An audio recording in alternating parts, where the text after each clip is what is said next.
Luke 6. One Sabbath Jesus was going through the grain fields, and his disciples began to pick some heads of grain, rub them in their hands, and eat the kernels. Some of the Pharisees asked, "Why are you doing what is unlawful on the Sabbath?" Jesus answered them, "Have you never read what David did when he and his companions were hungry? He entered the house of God, and taking the consecrated bread, he ate what is lawful only for priests to eat. And he also gave some to his companions. Then Jesus said to them, The Son of Man is Lord of the Sabbath." On another Sabbath he went into the synagogue and was teaching, and a man was there whose right hand was shriveled. The Pharisees and the teachers of the law were looking for a reason to accuse Jesus, so they watched him closely to see if he would heal on the Sabbath. But Jesus knew what they were thinking, and said to the man with the shriveled hand, "Get up and stand in front of everyone." So he got up and stood there. Then Jesus said to them, "I ask you, which is lawful on the Sabbath, to do good or to do evil, to save life or to destroy it?" He looked around at them all, and then said to the man, "Stretch out your hand." He did so, and his hand was completely restored. But the Pharisees and the teachers of the law were furious, and began to discuss with one another what they might do to Jesus. One of those days Jesus went out to a mountainside to pray, and spent the night praying to God. When morning came, he called his disciples to him and chose 12 of them, whom he also designated apostles: Simon, whom he named Peter, his brother Andrew, James, John, Philip, Bartholomew, Matthew, Thomas, James son of Alphaeus, Simon, who was called the Zealot, Judas son of James, and Judas Iscariot, who became a traitor. He went down with them and stood on a level place. A large crowd of his disciples was there, and a great number of people from all over Judea, from Jerusalem, and from the coastal region around Tyre and Sidon, who had come to hear him and to be healed of their diseases. Those troubled by impure spirits were cured, and the people all tried to touch him, because power was coming from him and healing them all. Looking at his disciples, he said, "Blessed are you who are poor, for yours is the kingdom of God. Blessed are you who hunger now, for you will be satisfied. Blessed are you who weep now, for you will laugh.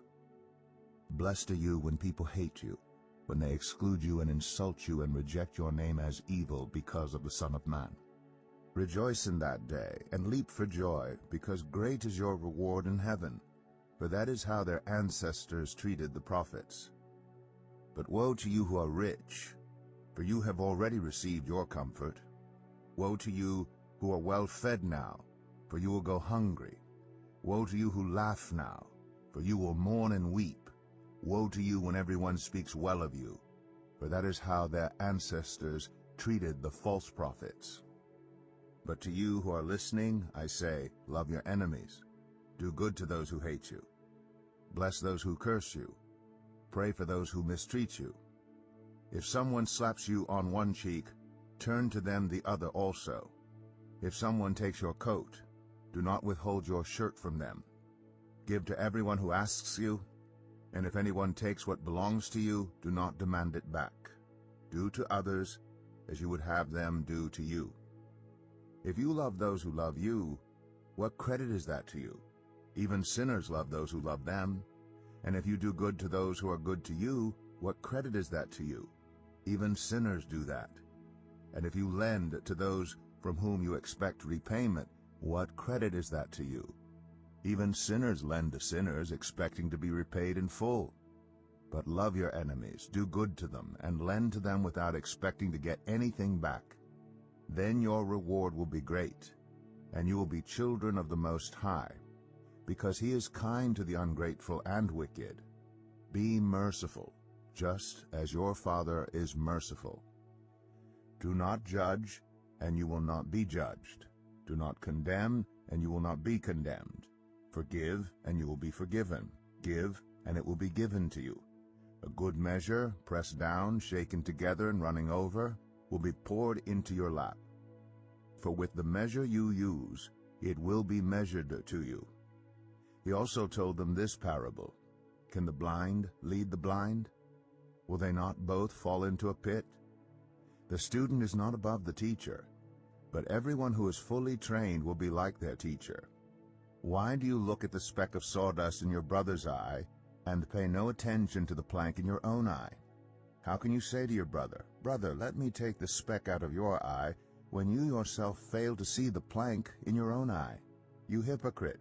First take the plank out of your eye, and then you will see clearly to remove the speck from your brother's eye. No good tree bears bad fruit, nor does a bad tree bear good fruit.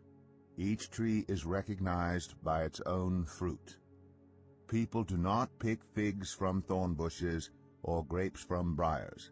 A good man brings good things out of the good stored up in his heart, and an evil man brings evil things out of the evil stored up in his heart. For the mouth speaks what the heart is full of. Why do you call me Lord, Lord, and do not do what I say? As for everyone who comes to me and hears my words and puts them into practice, I will show you what they are like. They are like a man building a house, who dug down deep and laid the foundation on rock. When a flood came, the torrent struck that house but could not shake it because it was well built. But the one who hears my words and does not put them into practice is like a man who built a house on the ground without a foundation. The moment the torrent struck that house, it collapsed, and its destruction was complete.